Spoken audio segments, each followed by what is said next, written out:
Sudah duduk semua?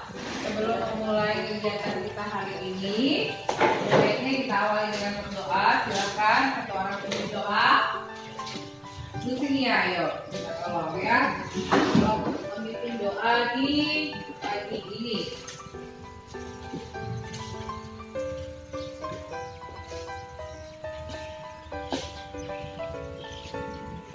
Teman-teman, sebelum kita mulai kegiatan pelajaran kita pada hari ini, marilah kita berdoa menurut agama dan kepercayaan kita masing-masing. Sini seperti siapa sekian. Marilah kita berdoa. Ya Tuhan, Allah yang berkata berada di surga, pada pagi hari ini kami bersyukur, Engkau masih memberikan nafas kehidupan bagi kami. Dan pada saat ini ya Tuhan, kami akan mulai pelajaran kami dan Engkau menyertai membimbing pelajaran ini hingga berakhir dengan ya Tuhan. Dan dalam Tuhan Yesus Kristus kami berdoa. Amin. Ya, boleh dibantu lagi untuk menyanyikan satu lagu wajib bersama dengan di sini ya. Teman-teman, diundang untuk berdiri. Kalau hadir di sekolah, aktif di kelas, bisa mengerjakan tugas tepat waktu dan bisa.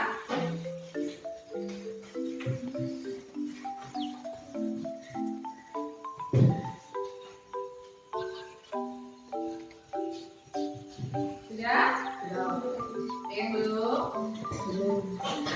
Nah, nanti setelah kita tuliskan impian-impian, kita diskusikan di dalam kelas yang mana yang mau kita buat jadi kesepakatannya yang paling banyak. Nanti kita kelompokkan, lalu akan terbentuklah keyakinan kelas ya.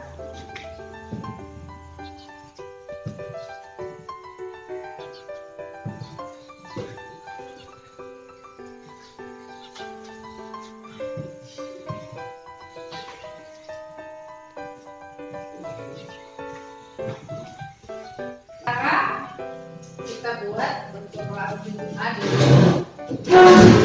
ya, silakan maju satu kelas. Silakan tujuh A siapa dulu? Gantian ya, gantian. Oh ini dari 7B dulu ya, 7B yang dekat sama 7B silakan jelaskan aja, gak usah ditulis namanya. Dari siapa? Anak. Dia masih nulis. Kamu ayo, ditempel aja di situ.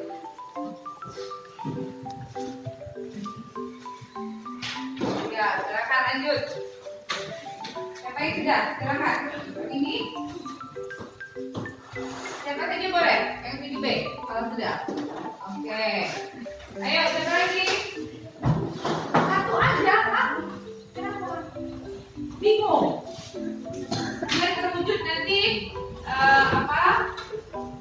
cita-citamu mewujudkan kelasmu mau seperti apa? Ayo.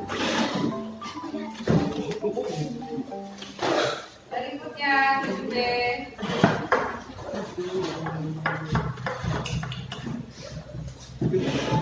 7B sudah? Kenapa yang bingung-bingung untuk cita-citamu sendiri? 7A sudah semua? Lihat ya, lihat.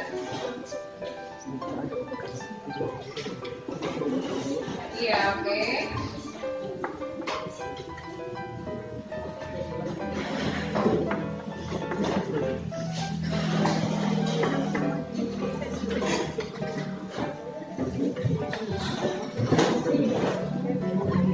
Tujuh B sudah semua? Lanjut ke 7A. Silakan.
atau membersihkan kelas.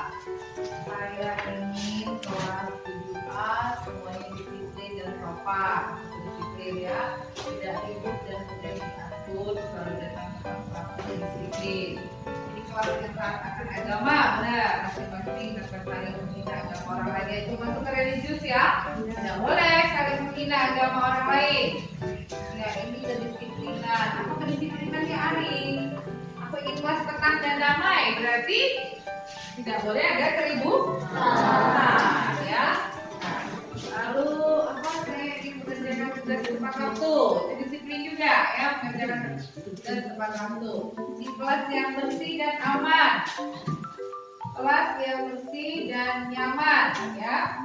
Saya ingin kelas jadi kelas yang disiplin dan rapi. Berarti kebersihan, ya. Kebersihan, bersih dan indah. Damai, disiplin, menghargai keyakinan orang lain, artinya saling menghormati, ya. Disiplin, saling disiplin agar tidak terjadi perkelahian. Ya, artinya di situ harus ada saling menghargai, ya. Saya ini di kelas jadi suka menghargai, menghormati, tidak jadi kasih. Bersih, indah, tidak kotor. Artinya ada apa di situ? Ada kedisiplinan untuk membersihkan kelas, ya.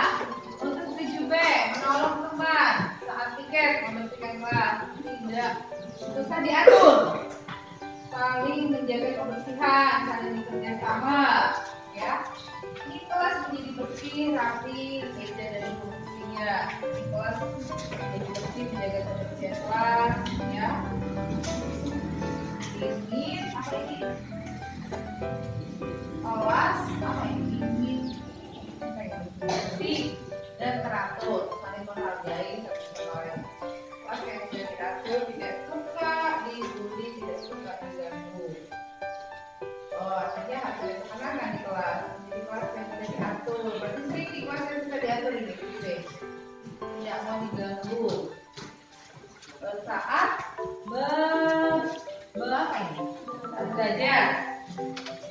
Jadi kelas yang bersih, ya. Ternyata sampai kelasnya bersih, berarti sampai ini kurang bersih, ya. Iya.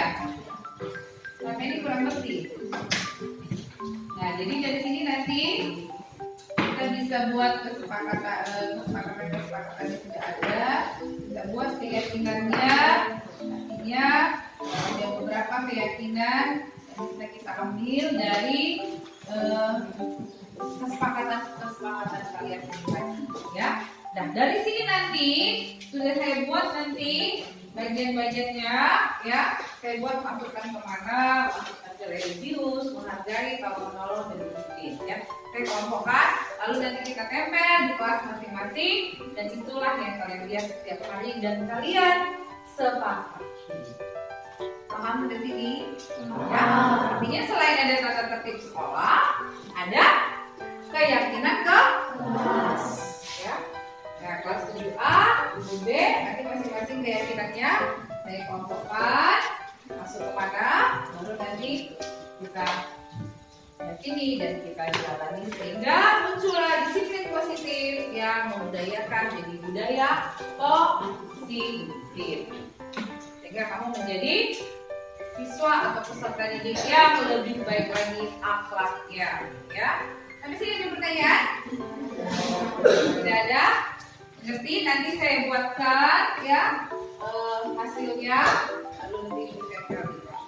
Kalau tidak ada, kita akhiri kegiatan ini.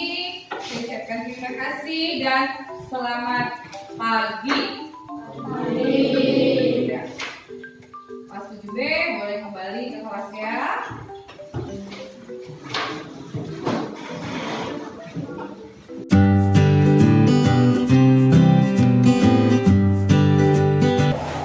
Selamat siang Bapak Ibu semua.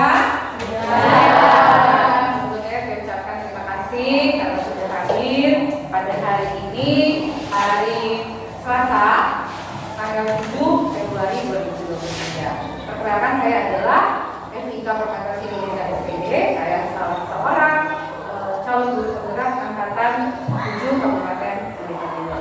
Nah, pada kesempatan kali ini saya akan melakukan diseminasi, yaitu memberikan informasi kepada Bapak Ibu tentang apa yang sudah saya pelajari selama saya mengikuti kegiatan calon guru penggerak. Nah, pada saat ini yang kita ambil adalah tentang budaya positif di sekolah. Apa itu budaya positif di sekolah? Nah, ada beberapa tujuan ya. Yang pertama kita mengenal budaya positif. Yang kedua teori kontrol. Yang ketiga mengenal 5 posisi kontrol guru. Yang keempat mengenal keyakinan kelas. Dan yang terakhir mengenal segitiga restitusi. Budaya positif, apa itu budaya positif?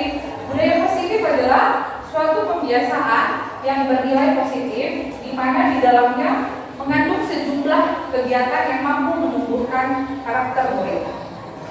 Nah, di sini ada teori kontrolnya. Ya, sebelumnya saya kasih dulu lihat teori kontrol itu apa.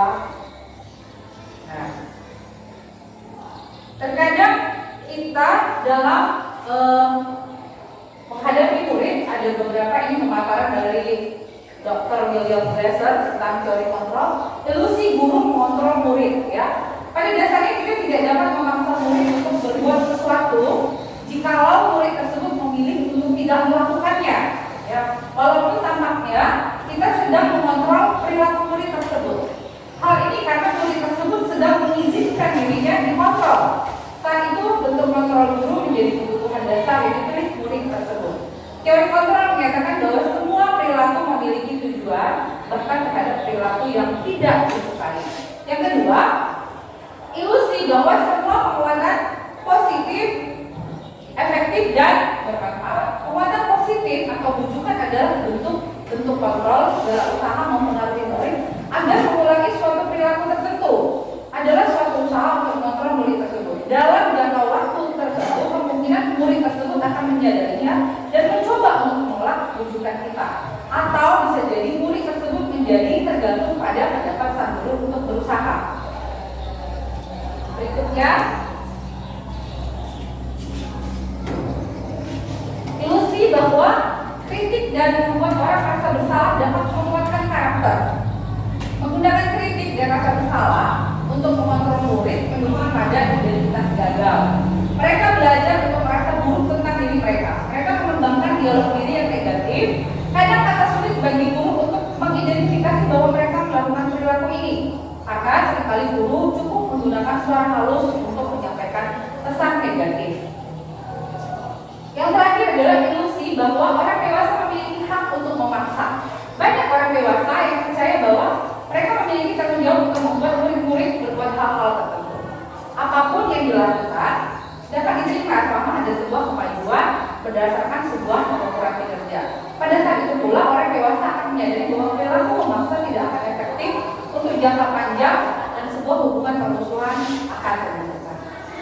Ini adalah paradigma stimulus respon kepada pendekatan teori kontrol. Nah, lalu muncullah teori kontrol, di mana di sini merupakan, kalau kita bisa lihat sama-sama, bila kita ingin membuat kemajuan perlahan sedikit-sedikit, ubahlah sikap atau perilaku Anda.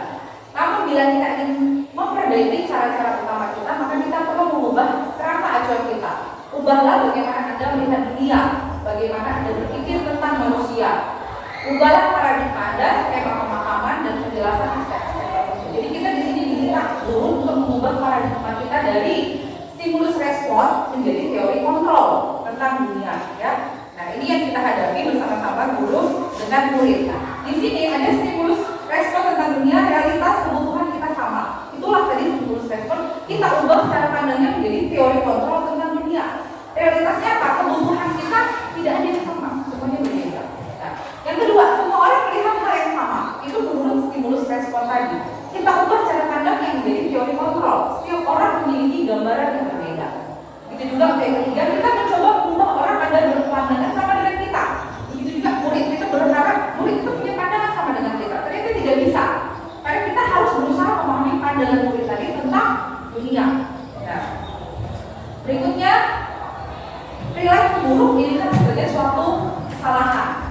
Jadi kita sering melihat murid itu melakukan kesalahan, melakukan kesalahan. Dan itu menurut stimulus respon. Tapi kalau menurut teori kontrol, semua perilaku memiliki tujuan. Seperti anak-anak mungkin kalau mencoret dinding, kita berasa itu salah. Karena kita berpikir, nanti dinding saya rusak, habis uang lagi untuk mengecat. Padahal itu merupakan suatu tujuan, sehingga si anak ini gambar nantinya di kertas yang kosong, misalnya seperti itu. Nah, jadi kita lebih membebaskan kreativitas si anak. Nah, berikutnya orang lain bisa mengontrol saya, tapi di teori kontrol hanya Anda yang bisa mengontrol diri Anda, hanya kita. Itu juga murid, hanya murid lah yang bisa mengontrol dirinya, bukan orang lain. Saya bisa mengontrol orang lain, Anda tidak bisa mengontrol orang lain. Untuk di teori kontrol berikutnya tentang dunia. Lalu pemaksaan ada pada saat menunjukkan gagal. Tapi di teori kontrol, kolaborasi dan konsensus menciptakan pilihan yang baru. Nah, yang terakhir model berpikir menang kalah, ya seakan-akan kita sama murid ada yang menang, ada yang kalah. Ternyata tidak, model berpikir kita sama-sama menang. Nah, itu dia tentang stimulus respon dan teori kontrol. Berikutnya ini tadi sudah saya jelaskan, kita merubah paradigma berpikir kita dulu terhadap murid, ya dari awalnya stimulus respon kepada pendekatan teori kontrol, sehingga membuat anak-anak atau siswa-siswi kita, murid-murid kita nyaman, tenang untuk ke sekolah dan belajar. Nah, selanjutnya apa betul disiplin itu berhubungan dengan tata tertib, teratur, kepatuhan pada peraturan dan hukuman? Disiplin lebih kepada seseorang yang memiliki disiplin diri, berarti mereka bisa bertanggung jawab terhadap apa yang dilakukannya. Karena mereka mendasarkan tindakan mereka pada nilai-nilai kebajikan universal.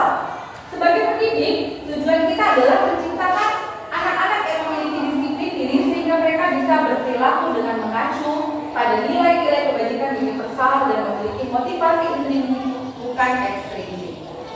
Nah, apa itu nilai-nilai kebajikan universal? Ada berapa? Ada 6. Yang pertama, beriman, bertakwa kepada Tuhan Yang Maha Esa dan berpikir mulia. Yang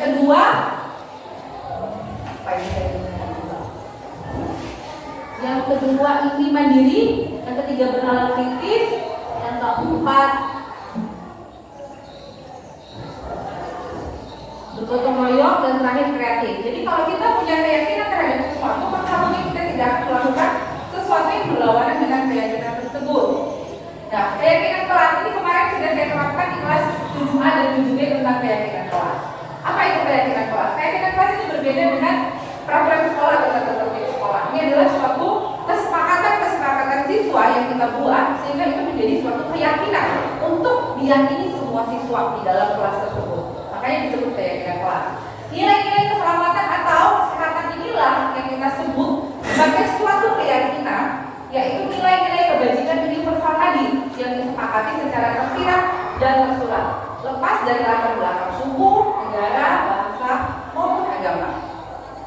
Nah, ini prosedur kemarin saya melakukan penyusunan keyakinan kelas. Dari awal, masukkan dari para siswa yang ingin kelasnya seperti apa, impian kelasnya seperti apa, apakah kelas yang bersih, kelas yang nyaman, ya, kelas yang tertib, seperti itu. Jadi mereka memasukkan impian-impiannya dulu, curahannya apa. Setelah itu, kita merubah kata negatif menjadi positif, lalu menempel keyakinan kelas dan menulis keyakinan kelas.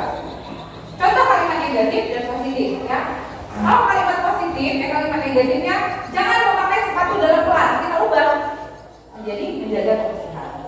Jangan mengganggu teman, kita ubah menjadi kalimat positif, menghargai orang lain. Dilarang mengeluarkan baju, menjaga kerapian dan kesopanan. Yang terakhir, dilarang merokok dalam kelas untuk menjaga kesehatan. Ini ada dirinya. Lalu ini kemarin demonstrasinya saya lakukan keyakinan kelas. Ini adalah curahan-curahan mereka. Kita lalu kita buat menjadi suatu keyakinan. Ya. Keyakinan kelas 7A dan 7B. Nah, ada 5 posisi kontrol guru menurut Dr. William Glasser. Yang pertama, guru sebagai penghukum. Jadi itu yang sering kita alami. Ya, saya waktu kegiatan ini juga saya bilang, saya lebih cenderung menjadi guru sebagai penghukum. Yang kedua, membuat mereka bersalah. Yang ketiga, guru menjadi teman. Yang keempat, guru menjadi pemantau. Dan yang kelima, guru sebagai manajer. Tetapi di sini kita dituntut supaya guru sebagai manajer. Ya, bukan berarti karena saya menjadi calon guru penggerak, saya menjadi manajer. Tidak, kita semua guru dituntut menjadi seorang manajer. Penghukum, seperti apa penghukum itu? Nah, seperti ada kata-kata, patuhi aturan saya atau awas. Kamu selalu saja salah. Pasti selalu yang terakhir selesai. Lambat lagi, pasti terlambat lagi. Selalu datang terlambat. Kapan bisa datang terlambat? Hasilnya apa? Kemungkinan murid marah. dan dendam atau bersifat agresif. Bisa jadi sesudah duduk murid tersebut mencoret-coret bukunya atau meja tulisnya. Lebih buruk lagi, sepulang sekolah murid melihat motor atau mobil bapak guru dan akan menggores kendaraan tersebut dengan paku. Mungkin itu pernah kita alami juga ya, seperti itu. Ada murid yang susah untuk kita nasihati. Yang kedua, membuat rasa bersalah. Nah, ini membuat rasa bersalah terkadang ini kita alami juga. Ibu sangat kecewa dengan kamu. Berapa kali bapak harus memberitahu kamu? Gimana coba kalau orang tua kamu tahu kamu bekerja begini? Ini kita suka membuat suaranya dengan nada lembut seperti itu. Karena kita menghadapi siswa terkadang kan tidak bisa semua dengan amarah. Dan juga kita melihat siswa atau murid itu, oh dia harus digunakan dengan nada lembut. Nah, adik kamu ini bagaimana ya? Kamu sudah berjanji dengan ibu tidak akan terlambat lagi. Kamu kenapa ya senang sekali mengucapkan ibu? Ibu benar-benar kecewa sekali. Hasilnya apa? Itu bukan membuat murid menjadi lebih baik. Murid akan merasa bersalah telah mengecewakan ibu atau bapak gurunya. Murid akan merasa menjadi orang yang gagal dan tidak sanggup membahagiakan orang lain. Kadang-kala sifat seperti ini lebih berbahaya dari sifat penghukum. Karena apa? Emosi akan tertanam rapat di dalam. Murid menahan perasaan, tidak seperti murid dalam dengan guru penghukum tadi, di mana murid bisa melupakan amarahnya walaupun dengan cara negatif. Murid tertekan seperti inilah yang tiba-tiba bisa meletus amarahnya dan menyakiti diri sendiri atau orang lain. Teman, nah, mungkin ada juga beberapa guru yang menganggap murid itu guru dan murid sudah menjadi seperti teman. Jadi tidak ada lagi mungkin batasannya, tidak ada lagi rasa sopan santunnya berkurang ya. Ayo bantulah demi bapak ya. Ayo ingat tidak bantuan bapak selama ini. Ya sudah, hari ini tidak apa-apa, nanti ibu bantu bereskan. Adik, ayolah, bagaimana sih kamu? Kemarin kamu sudah janji ke bapak, bukan kenapa terlambat lagi sampai tertawa. Ya sudah, tidak apa-apa, duduk di sana, nanti pak guru bantu. Nah, seperti ini, sepertinya siswa atau murid dengan guru tidak ada lagi batasan yang harus kita patuhi. Seakan-akan kita sudah menjadi teman. Tapi hasilnya apa? Murid akan merasa senang dan akrab dengan guru. Ini termasuk dampak yang positif. Hanya saja di sisi negatifnya murid menjadi tergantung pada guru tersebut. Bila ada masalah, dia merasa bisa mengandalkan guru tersebut untuk membantunya.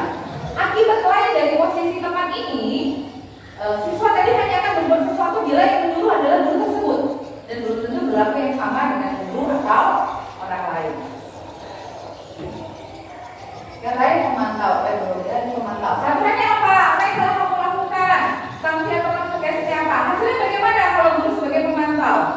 Murid memahami konsekuensi yang harus dijalankan karena telah melanggar salah satu peraturan sekolah. Guru tidak menunjukkan suatu emosi yang berlebihan, menjadi marah atau membuat merasa berbuat salah. Murid tetap dibuat tidak nyaman, yaitu harus tinggal kelas pada waktu jam istirahat dan mengerjakan tugas. Guru tetap harus memantau murid pada saat mengerjakan tugas di jam istirahat karena murid tidak bisa ditinggal seorang diri. Ini seakan-akan murid selalu diawasi oleh guru tersebut. Nah, ini yang terakhir, manajer. Inilah yang dituntut supaya kita semua bisa menjadi guru sebagai manajer. Apa yang kita yakini? Apa kamu meyakini hal tersebut? Kalau kamu meyakininya, maukah kamu memperbaiki? Dan inilah kata-kata kunci yang kita sampaikan kepada guru dan kepada murid sewaktu dia melakukan kesalahan. Apa yang kita yakini? Yaitu tadilah dengan keyakinan ke kelas. Keyakinan kelas sudah kita buat. Nanti kita kembalikan lagi ke muridnya. Keyakinan kelas apa yang sudah kita buat? Apa kamu meyakini hal tersebut? Karena keyakinan kelas itu sama-sama semua siswa membuatnya. Ya. Kalau kamu meyakininya, maukah kamu memperbaikinya? Kalau kamu memperbaikinya, jadi hal itu menggambarkan apa tentang diri? Hasilnya bagaimana? Menguatkan karakter peserta didik. Ya. Inilah yang diminta semua guru supaya menjadi manajer. Nah, segitiga restitusi. Apa segitiga restitusi? Segitiga restitusi ini merupakan sebuah proses menciptakan kondisi bagi murid untuk memperbaiki kesalahannya. Melalui restitusi, satuan pendidikan bisa membantu para murid mencapai tujuannya, memiliki sifat disiplin yang positif dan memulihkan dirinya setelah berbuat salah. Ini ya. Ini adalah segitiga restitusi, di mana awalnya kita harus menstabilkan identitasnya. Setiap orang pasti melakukan kesalahan ketika kita menghadapi murid yang bersalah. Nah, ini bisa berlaku untuk kita semua. Kenapa? Karena ini tidak hanya berlaku untuk guru BP. Karena kemarin dibilang berapa kali ya waktu rapat dibilang semua guru akan menjadi guru BP perannya. Nah, jadi ini dia. Kita menstabilkan identitas siswa itu dulu. Setiap orang pasti pernah melakukan kesalahan. Kamu bukan satu-satunya yang pernah melakukan ini. Nah, setelah itu apa yang akan kita lakukan? Kita akan